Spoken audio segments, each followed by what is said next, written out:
मध्य प्रदेश के मुख्यमंत्री श्रीमान शिवराज सिंह चौहान,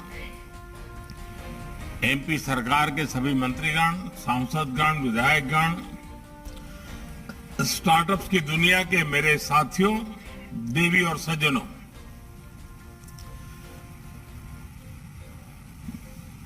आप सबने देखा होगा शायद मैं मध्य प्रदेश की युवा प्रतिभाओं से, स्टार्टअप से जुड़े कुछ नौजवानों से मैं चर्चा कर रहा था और मैं अनुभव करता था, आप भी अनुभव करते होंगे। और एक बात पक्की है कि जब दिल में जोश हो, नई उमंगे हो, इनोवेशन का जज्बा हो, तो उसका प्रभाव साफ नजर आता है। और उमंग ने तो इस प्रकार का भाषण भी दे दिया आज।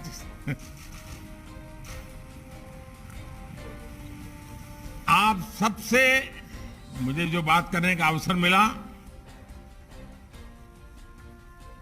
और जिन्होंने इस बात को सुना होगा, वो पूरे विश्वास के साथ ये कह सकता है कि आज देश में जितनी प्रोएक्टिव स्टार्टअप नीति है, उतना ही परिश्रमी स्टार्टअप नेतृत्व भी है। इसलिए देश एक नई युवा ऊर्जा के साथ विकास को गति दे रहा है। आज मध्य प्रदेश में स्टार्टअप पोर्टल और आई हब इंदौर का शुभारंभ हुआ है। एमपी की स्टार्टअप नीति के तहत स्टार्टअप्स और इंक्यूबेटर्स को वित्तीय सहायता दी गई है। मैं इन प्रयासों के लिए और इस आयोजन के लिए मध्य प्रदेश सरकार को, देश के स्टार्टअप इकोसिस्टम को और आप सबको बहुत बहुत बधाई देता हूं। साथियों, आपको याद होगा 2014 में जब हमारी सरकार आई थी तो देश में 300-400 के आसपास स्टार्टअप हुआ करते थे और कोई स्टार्टअप शब्द भी सुनाई भी नहीं देता था, न उसकी कोई चर्चा हुआ करती थी। लेकिन आज 8 वर्ष के इस छोटे से कालखंड में भारत में स्टार्टअप्स की दुनिया ही बदल चुकी है। आज हमारे देश में करीब 70,000 रिकॉग्नाइज्ड स्टार्टअप्स हैं। आज भारत में दुनिया का तीसरा सबसे बड़ा स्टार्टअप इकोसिस्टम है। हम दुनिया के सबसे बड़े यूनिकॉर्न हब्स में भी एक ताकत के रूप में उभर रहे हैं। आज औसतन 8 या 10 दिन के भीतर भीतर भारत में एक स्टार्टअप यूनिकॉर्न बन जाता है, यूनिकॉर्न में बदल रहा है। अब आप कल्पना कर सकते हैं कि शून्य से शुरू करके किसी एक स्टार्टअप का यूनिकॉर्न बनने का मतलब होता है कि इतने कम समय में करीब करीब 7,000 करोड़ रुपए की पूंजी तक पहुंचना, तब एक यूनिकॉर्न बनता है। और आज 8-10 दिन में एक नया यूनिकॉर्न इस देश में हमारे नौजवान बना रहे हैं। साथियों, ये भारत के युवाओं का सामर्थ्य है, सफलता की नई ऊंचाई प्राप्त करने की इच्छा शक्ति का उदाहरण है। और मैं अर्थ जगत के नीतियों का अध्ययन करने वाले जानकारों को एक बात नोट करने को कहूंगा भारत में जितना बड़ा हमारे स्टार्टअप्स का एक वॉल्यूम है, उतनी ही उसकी डाइवर्सिटी भी है। ये स्टार्टअप्स किसी एक राज्य या 2-4 मेट्रो सिटी तक सीमित नहीं है। ये स्टार्टअप्स हिंदुस्तान के अनेक राज्यों में, हिंदुस्तान के अनेक छोटे छोटे शहरों में फैले हुए हैं। इतना ही नहीं, एक मोटा मोटा अगर मैं हिसाब लगाऊं तो 50 से भी ज्यादा अलग अलग प्रकार की इंडस्ट्रीज से स्टार्टअप जुड़े हुए हैं। ये देश के प्रत्येक राज्य और 650 से ज्यादा जिलों में फैले हुए हैं। करीब 50% स्टार्टअप तो ऐसे हैं जो टियर 2 और टियर 3 सिटी में आते हैं। अक्सर कुछ लोगों को भ्रम हो जाता है कि स्टार्टअप यानी कंप्यूटर से जुड़ा हुआ ये नौजवानों का कोई खेल चल रहा है, कुछ कारोबार चल रहा है। ये भ्रम है। हकीकत यह है कि स्टार्टअप का दायरा और विस्तार बहुत बड़ा है। स्टार्टअप हमें कठिन चुनौती का सरल समाधान देते हैं और हम देख रहे हैं कि कल के स्टार्टअप्स आज के मल्टीनेशनल्स बन रहे हैं। मुझे खुशी है कि आज एग्रीकल्चर के क्षेत्र में, रिटेल बिजनेस के क्षेत्र में, हेल्थ सेक्टर में नए नए स्टार्टअप्स उभर करके आ रहे हैं। साथियों, आज जब हम दुनिया को भारत के स्टार्टअप इकोसिस्टम की प्रशंसा करते हुए सुनते हैं, हर हिंदुस्तानी को गर्व होता है। लेकिन साथियों, एक सवाल भी है। 8 साल पहले तक जो स्टार्टअप शब्द कुछ गलियारों में ही, कुछ टेक्निकल वर्ड के गलियारों में ही चर्चा का हिस्सा था, वो आज सामान्य भारतीय युवा के सपने पूरे करने का एक सशक्त माध्यम, ये उनकी रोजमर्रा की बातचीत का हिस्सा कैसे हो गया? ये बड़ा शिफ्ट कैसे आया? अचानक नहीं आया है। एक सोची समझी रणनीति के तहत स्पष्ट लक्ष्य, निर्धारित दिशा, उन सब का परिणाम है। और मैं जरूर चाहूंगा कि आज जब मैं स्टार्टअप की दुनिया के नौजवानों से मिला हूं और इंदौर जैसी धरती मेरे सामने हो, तो मुझे लगता है कि मैं भी कुछ बातें आपको आज बताऊं। आज जिसको स्टार्टअप क्रांति माना जा रहा है, उसने आकार कैसे लिया? मैं समझता हूं हर नौजवान को ये जानना बहुत बड़ी जरूरी है और ये अपने आप में एक प्रेरणा भी है। आजादी के अमृत काल के लिए ये बहुत बड़ा प्रोत्साहन भी है। साथियों, भारत में नया करने की, नए आइडिया से समस्याओं के समाधान की ललक हमेशा रही है। ये हमने अपनी आईटी रिवॉल्यूशन के दौर में भली भांति अनुभव किया है। लेकिन दुर्भाग्य से जितना प्रोत्साहन, जितना समर्थन उस दौर में हमारे युवाओं को मिलना चाहिए था, उतना मिला नहीं। आवश्यकता इस बात की थी कि आईटी रिवॉल्यूशन से बने माहौल को चैनलाइज किया जाता, एक डायरेक्शन दिया जाता, लेकिन नहीं हो पाया। हमने देखा कि पूरा एक दशक बड़े बड़े घोटालों में, पॉलिसी पैरालिसिस में, नेपोटिज्म में इस देश के एक पीढ़ी के सपनों को तबाह कर गया। हमारे युवाओं के पास आइडिया थे, इनोवेशन के लिए ललक भी थी, लेकिन सब पहले की सरकारों की नीतियों में और एक प्रकार से नीतियों के अभाव में उलझ कर रह गए। साथियों, 2014 के बाद हमने युवाओं में आइडिया की इस ताकत को, इनोवेशन की स्पिरिट को फिर से रिवाइव किया। हमने भारत के युवाओं के सामर्थ्य पर विश्वास किया।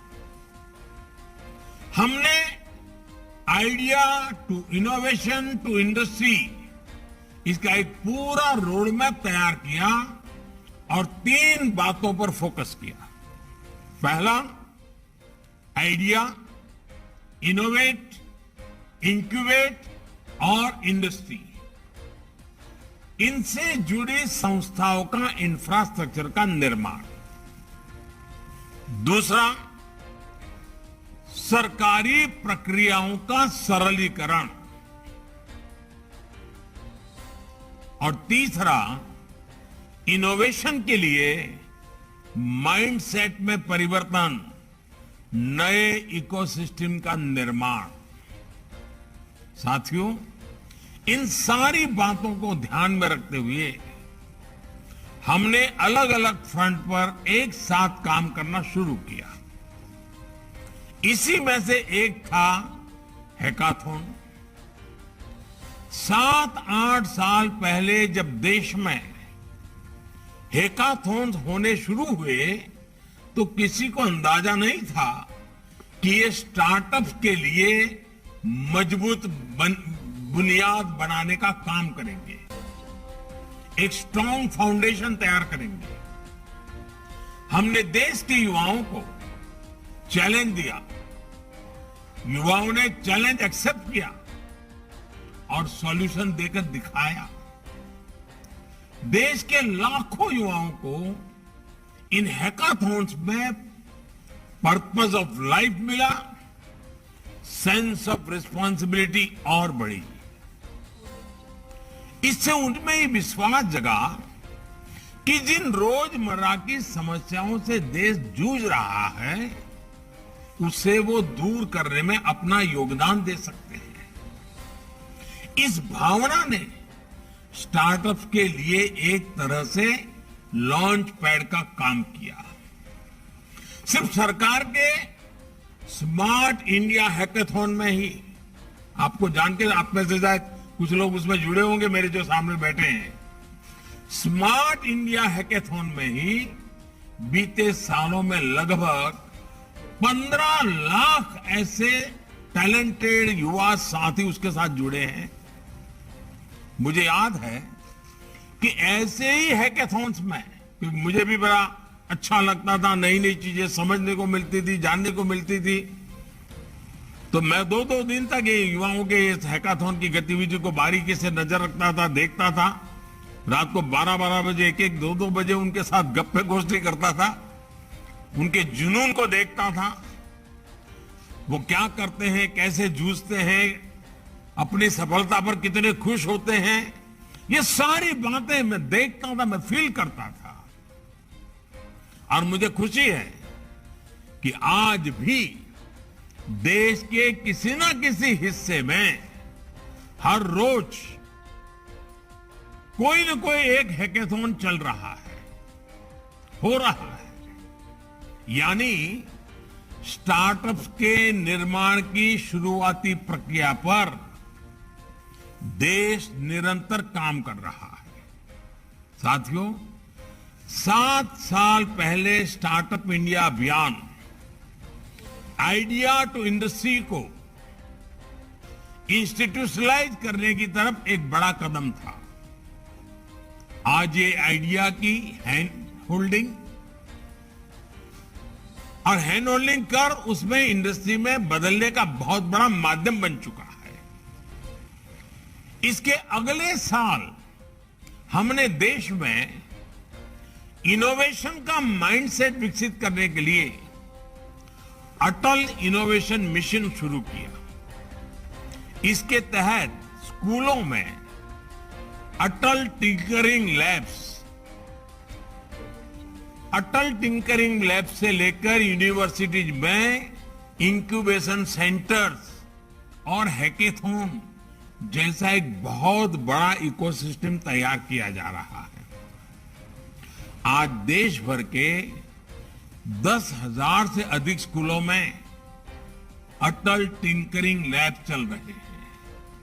इनमें 75 लाख से अधिक बच्चे आधुनिक टेक्नोलॉजी से रूबरू हो रहे हैं, इनोवेशन की एबीसीडी सीख रहे हैं।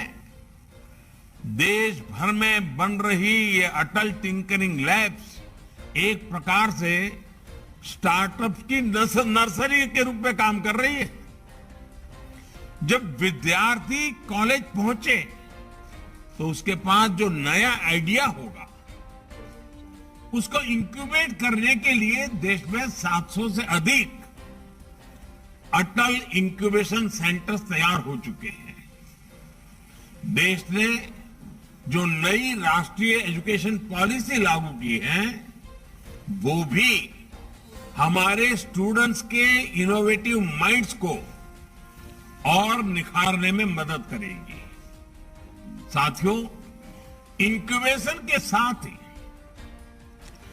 स्टार्टअप के लिए फंडिंग भी बहुत अहम है। इसमें उन्हें सरकार की ठोस नीतियों की वजह से मदद मिली। सरकार ने अपनी तरफ से एक फंड ऑफ फंड्स तो बनाना ही, स्टार्टअप्स को प्राइवेट सेक्टर से एंगेज करने के लिए अलग अलग प्लेटफॉर्म भी तैयार किए।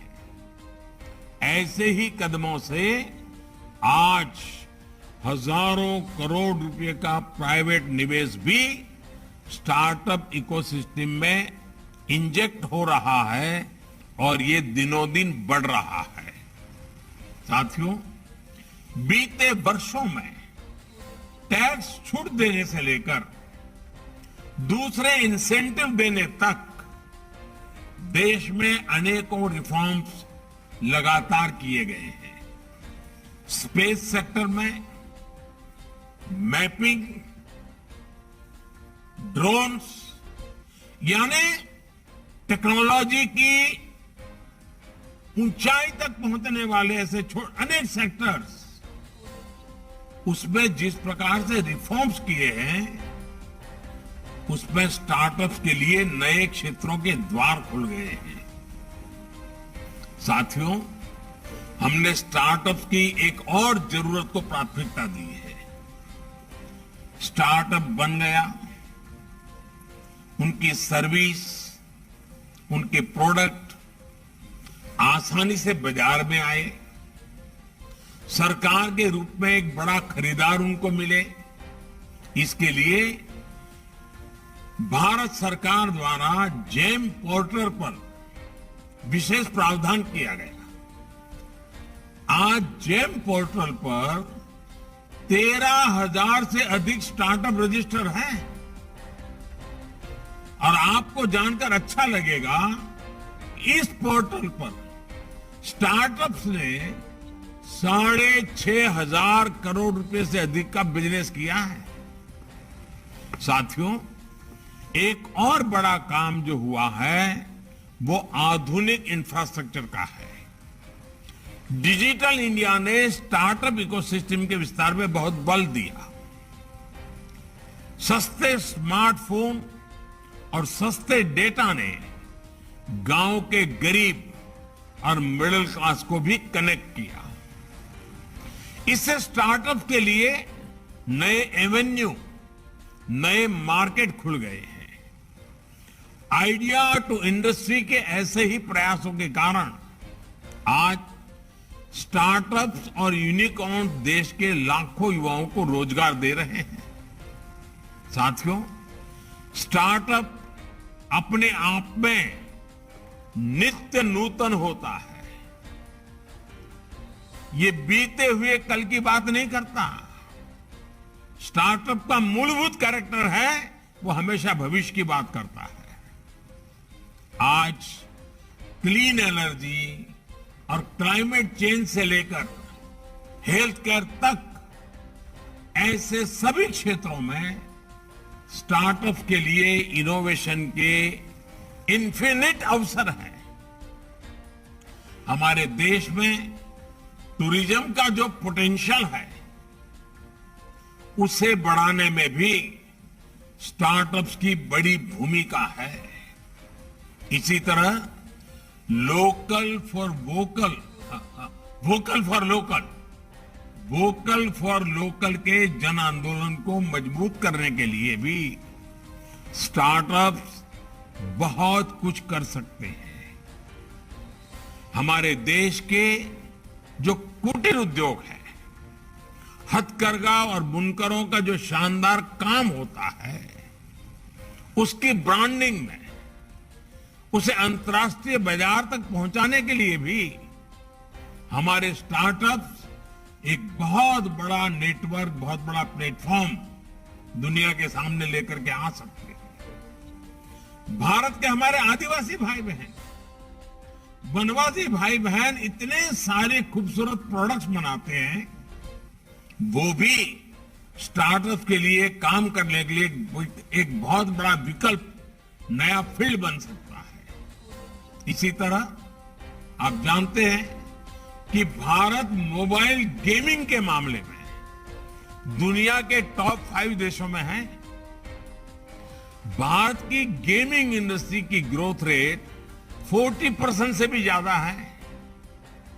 इस बार के बजट में हमने एवीजीसी यानी कि एनिमेशन, विजुअल इफेक्ट, गेमिंग और कॉमिक, इस सेक्टर को सपोर्ट पर भी जोर दिया है।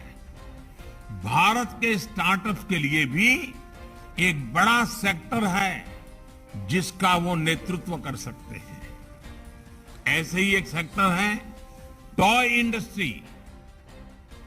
टॉयज को लेकर भारत की बहुत समृद्ध विरासत रही है। भारत के स्टार्टअप इसे सारी दुनिया के आकर्षण का केंद्र बना सकते हैं। अभी टॉयज के ग्लोबल मार्केट शेयर में भारत का योगदान सिर्फ 1% से भी कम है।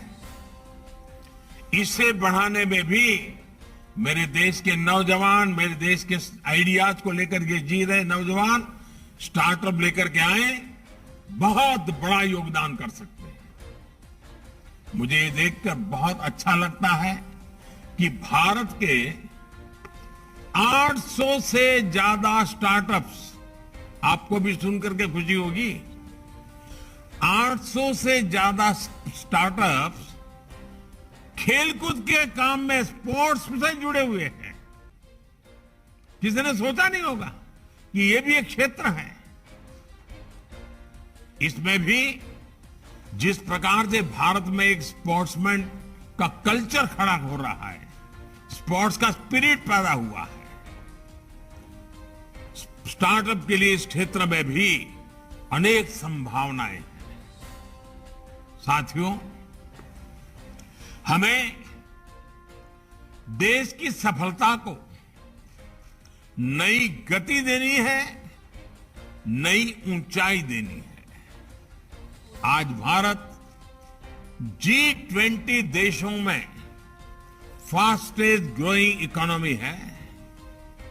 दुनिया की तीसरी सबसे बड़ी अर्थव्यवस्था भारत की है। आज भारत स्मार्टफोन डेटा कंज्यूमर के मामले में दुनिया में पहले नंबर पे है। इंटरनेट यूजर्स के मामले में भारत दुनिया में दूसरे नंबर पर है। आज भारत ग्लोबल रिटेल इंडेक्स में दूसरे पायदान पर खड़ा है। भारत दुनिया का तीसरा सबसे बड़ा एनर्जी कंज्यूमर देश है। दुनिया का तीसरा सबसे बड़ा कंज्यूमर मार्केट भारत में है। भारत ने बीते वित्तीय वर्ष में 470 बिलियन डॉलर यानी 30 लाख करोड़ रुपए से ज्यादा का मर्केंडाइज एक्सपोर्ट करके नया रिकॉर्ड बनाया है। भारत आज अपने इंफ्रास्ट्रक्चर को आधुनिक बनाने के लिए जितना इन्वेस्ट कर रहा है उतना पहले कभी नहीं हुआ है। भारत का अभूतपूर्व जोर आज ईज ऑफ लिविंग पर भी है और ईज ऑफ डूइंग बिजनेस पर भी है। ये सारी बातें किसी भी भारतीय को गर्व से भर देगी। ये सारे प्रयास एक विश्वास जगाते हैं भारत की ग्रोथ स्टोरी, भारत की सक्सेस स्टोरी अब इस दशक में एक नई ऊर्जा के साथ आगे बढ़ेगी। ये समय आजादी के अमृत महोत्सव का है। हम अपनी आजादी के 75 वर्ष का पर्व मना रहे हैं। आज हम जो भी करेंगे उससे नए भारत का भविष्य तय होगा, देश की दिशा तय होगी। आपने इन सामूहिक प्रयासों से हम 135 करोड़ आशा आकांक्षाओं को पूरा करेंगे। मुझे विश्वास है भारत की स्टार्टअप क्रांति इस अमृत काल की बहुत महत्वपूर्ण पहचान बनेगी। सभी नौजवानों को मेरी तरफ से बहुत बहुत शुभकामनाएं हैं। मध्य प्रदेश सरकार को भी मेरी बधाई। बहुत बहुत धन्यवाद।